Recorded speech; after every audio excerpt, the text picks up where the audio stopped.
Salamatsızlar bugün men sarmıyorum 2 saat nurunuşum deme. Koşotmeli qanday qılıp qamır qıldım çebureke mına atıp jawışpay bir жақшын olub turat. Em azı bularda alıp eme qılam. Bularda alıp jayam mına birden bir jayıp atam. Mına uşinti alıp jayıp verim. Barın az jayıp bolmanan içine bir barın jayıp bolgunça kaysında birinci jaydım.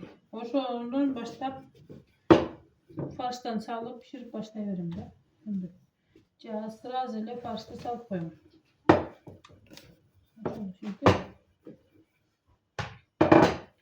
olsun.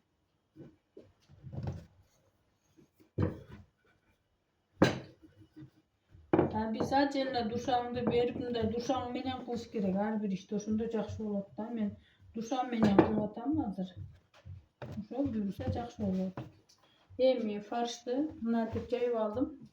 Emi birinci mına farşıma bu yerde piyaz menen ele çornuy perec koşup koydum bana farş. Emi bu jaka men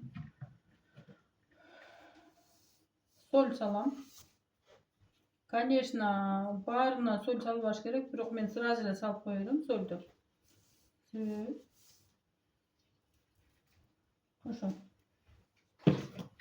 Найдет раз у меня соль сразу же соленую, потанила все. А так сразу салып еткенин кереги жок. Эгер сочный болсун кааласаңыз, бирок тез кылсаңыз, так эле сочный болот. Мына сары майдана кошуп коюм. Вкусный болот.